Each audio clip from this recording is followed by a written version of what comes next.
Hey guys, welcome to another video. Name is Andre Thompson. Like, subscribe, and share this please with everyone. Appreciate all my subscribers, definitely. But Arsenal versus PSG, 1-0 to PSG. I watched the game. I thought it was a very interesting game, looking at both sides and what they did, and we're going to get into a few points as to what the difference was, as to why PSG wonder why Arsenal lost. We're going to get into that. But I thought going into this match with all the valiant effort and the war cry from Mikel Arteta in strap up your boots, is going to carry your boots, carry your jersey, we're going to go into a war.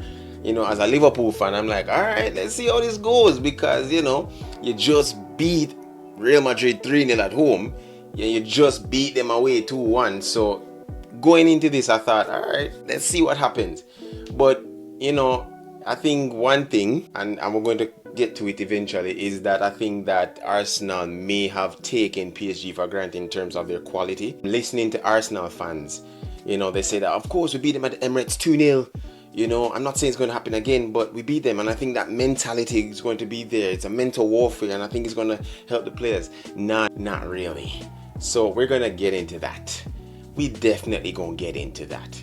But shout out to PSG fans. Well done for you. Arsenal fans, long road ahead. So first point, I thought this game really was a game of who will take the better chances. Starting the game, Arsenal already down 1-0 within 4 minutes of the game, and that was it. Bam, one. And I thought PSG came out the gates flying in terms of how high tempo they were, in how they were pressing, in how they wanted to move the ball around in terms of possession, try and get Arsenal, out of sync in terms of how they wanted to pass from the back to the middle of the pitch to the forwards. And I thought PSG played that really, really well in the first 20-25 minutes. PSG was all over. Arsenal barely had any responses. They tried different ways in trying to get the ball forward, but I thought PSG intensity to start the game off was absolutely chef's kiss and spot on. But then, after the 20-25 minutes, when the game kind of settled down, you started to see where the quality of Arsenal came in. You started to see more players on the pitch. You started to see Declan Rice on the ball more. Lewis Skelly was absolutely a brilliant player. I would have named him the man of the match, unfortunately, but he lost. But I thought he was very influential as to how Arsenal wanted to get the ball forward, which was very, very good. I thought Jurriën Timber played pretty decent. He was cover. I call him cover. Cover had Timbers on the ropes. If you're in boxing, Cover is doing a lot of jabs here, throwing hits, body blows. And Timber is trying to maneuver and loose as much as possible, trying to maneuver and not get hit. But I thought after the game settled down, I thought Timber played his position really well. They manage PSG's press. Timber was influential, but again, after the 25 minutes where Arsenal began into the game, you saw where the tempo of Arsenal began to shift. You saw where the momentum started to shift. You can see how they began to create chances. Saka getting it on the wing, getting 1v1s against Mendes, and drawing as much person to him as possible before releasing the ball to others. And you saw that, and I respect that. And of course, leading to, we're going to talk about it, which is going to be a super important point, which is coming up, is the chances. Arsenal had, I call it, a very good one-on-one chance, and this is the Arsenal of this season. This is what Arsenal fans have not spoken about often, and always trying to find an excuse in terms of it has to be the referees, it has to be PGMOL, it has to be how different teams and we're getting fight game, but really have a fact, converting chances is what wins you games, particularly in close games like this. The first real opportunity PSG got, they put away the chances. No, call it you may say that, they should have defended better. Absolutely, Arsenal should have. But PSG got the chance and scored. Martinelli is 1v1 with Donnarumma. Now, Donnarumma is top 10 in the world, of course. He played very well against Liverpool and was absolutely influential in that game. But if you are Martinelli, you have to score that chance. And imagine if Martinelli is scoring that goal. Now, a person may say it's a little offside, but we don't know because he didn't score. But let's say that it wasn't and he scored, and Arsenal is coming into the half at 1-1. Everybody in the stadium, everyone in Emirates Stadium would be on their toes cheering, getting the entire stadium, rocked as much as possible. But Arsenal and Martinelli did not put away the chances. Converting chances has been the theme or the song for Arsenal for the entire season. Not converting enough. Could this be back to a striker? Yes, definitely. Some of those chances do go to a striker. But I think Martinelli on a whole, it grieves me. And which, to me, I think Arsenal has to look at getting a left-sided winger. One who is efficient, one who is able to work hard, one who is able to win in 1v1 situations.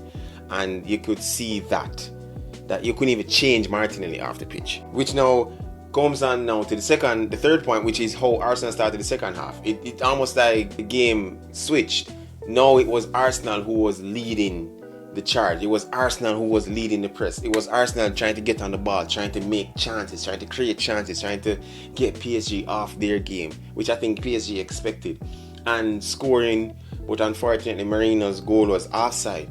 But you could see what Arsenal was trying to get a goal within the first 15 minutes, kind of throw off PSG as best as they can. But if one thing we've learned about PSG is that they are able to adapt very quickly to what the opposition is looking to do. And this is where a number 6 like Vitinha, who is a tempo setter, who dictates the tempo of the game. So no matter how many times you want to press, no matter how many times you want to try and get the ball off it, he's going to get that ball quickly, he's going to move it into space. And this is where after Arsenal, goal was VAR kind of cut off the goal. This is where I think where PSG began to know, say, all right, what we're going to do, we're going to keep possession better off the ball. We're going to knock the ball around, and then we're going to find spaces in that back line and in the middle of the pitch, which is what exactly happened. And the truth is, after maybe 65 minutes, where it was solely Arsenal was dominating the game easily from 45 minutes to 65 minutes. After that, it was just PSG's.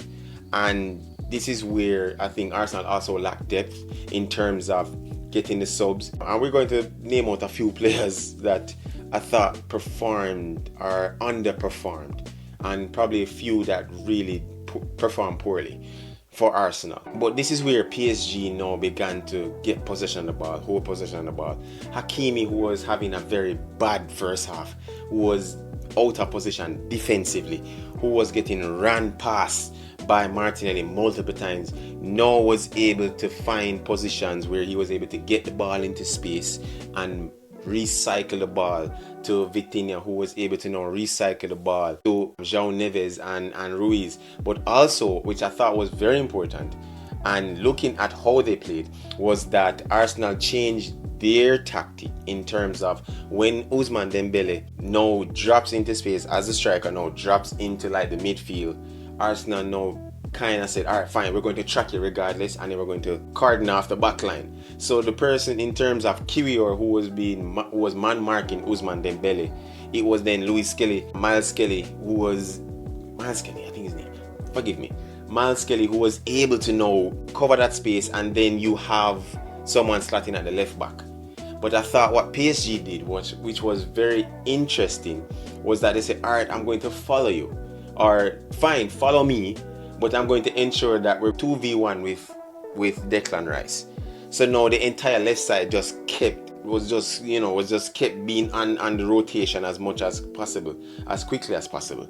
So I thought that was very, very smart thinking on Luis Enrique on his part. But I have to say, the game was cagey until like the final moments into the 80 minutes where the substitutions happened, and you saw PSG that should have really converted 2 more chances. The game, if everyone was to take their chances, the game probably would have ended 3-2, 4-2 in favor of PSG. Let's just call it what it is. 4-2, 3-2 in favor of PSG. And Barcola missing wide, then Gonzalo Ramos would also hit the crossbar, who was onside, the game would have been different. 1-0, 2-0, ties over. But the thing is, it's only one, and Arsenal has a chance. Now, the confidence level, of course, is going to be there because they beat Real Madrid 2-1 at the Bernabeu, but this is a totally different team. PSG is better than Real Madrid. Let's just put it out there from now, and everyone can see. PSG is better than Real Madrid. Okay, no matter what Aston Villa did in the quarterfinal, which I thought was a very good game, but this PSG team is way better than Real Madrid. Let's just call it what it is. They are more technically sound. Yes, Real Madrid has the star quality and the individual quality to win your games, but in terms of how well drilled and positioned they are on the field, how they are able to press well together as a unit, way better than Real Madrid. And Arsenal saw that today. So another thing that I thought that should have been brought up, leading to some chances that weren't converted by PSG, was the mistakes by Arsenal. And this is now with the Salih. This was with Kiwior in terms of, I think they have defense like mindset where they just lapse, where they just say, all right, you know what, let me just play it here. But I think, like, I don't know if it's like they shut off mentally, which I don't think happens, but I believe like they have just like a slight blackout where it just happens that a mistake is happening. It has been happening too often, particularly with Salih. Kiwior is kind of mistake prone, but the way how it happened or has been happening for the past couple weeks, it's an issue. And going into PSG's the part de prom, it's going to be a very tall task for Arsenal to claw back. Is it impossible? No, because Liverpool won their 1-0. But the difference between Liverpool and Arsenal is that Liverpool has the firepower, Arsenal don't. And that's the difference. Arsenal has, Saka, Marino. Do they have that to win? Maybe, maybe not. We don't know.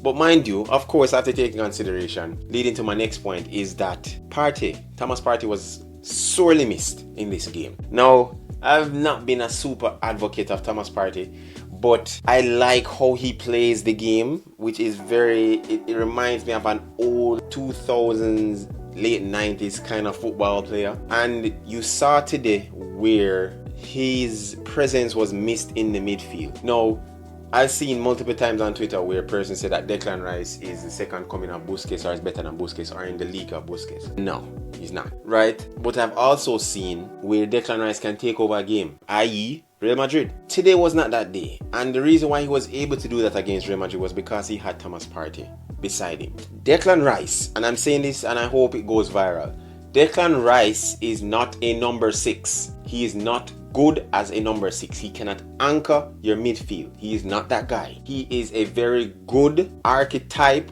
8 box to box, who is more like a Gerrard-ish. He's not technically sound, but he's very hardworking. He's very smart. He has a very high IQ. I will give him that. But to be technically sound as a 6, it comes with able to manipulate the ball very well, not just spraying balls and tackling. You're actually setting the tempo of the game. And Declan Rice is not that. Declan Rice is not good on the half turn with his back to goal. When pressed, he will lose the ball quickly.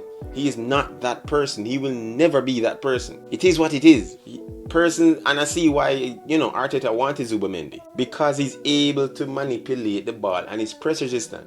Declan Rice is not. Sorry, but he's not. And I thought he had a bad game. Not bad. I won't say bad.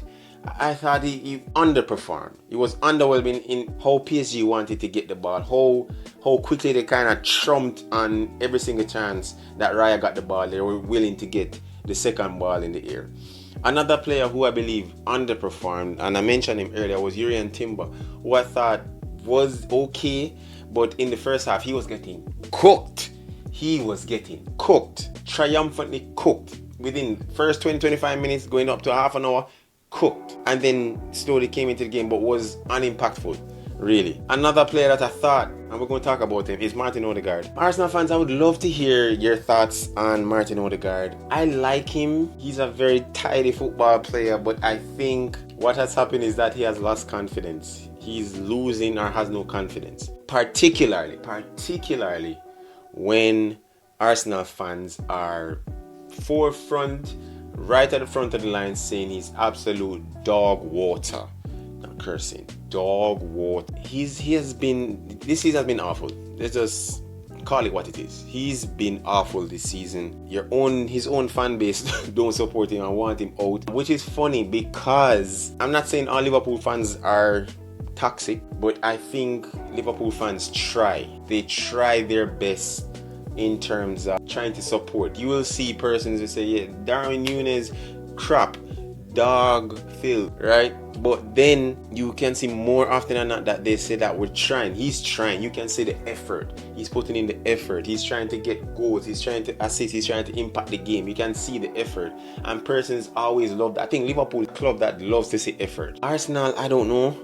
I'm not an Arsenal fan, so I wouldn't know, but they turn on you for good. Like, they would badmouth you right out of your club, right? Martin Odegaard is not a horrible midfielder. He's not a bad midfielder. Person said that for Arteta to get better or win a title, they need to get rid of Martin Odegaard, which is funny because for the past 2 seasons, he has been influential into you going into title runs. Now, all of a sudden, he should be out. I don't get it. I think it's more based on the confidence. I think he lacks confidence. There were opportunities for him to shoot than to pass, and for whatever reason he passed, and it wasn't a good pass, it was a square pass. But I thought his performance today was very, very underwhelming. I thought also that I think Arsenal need a maverick, like how PSG has Desiree or Ousmane Dembele or Kava. I think they need players like that who are just unpredictable. I think the way how Arsenal plays, it's not bad. I think out of possession they are the best in the world. I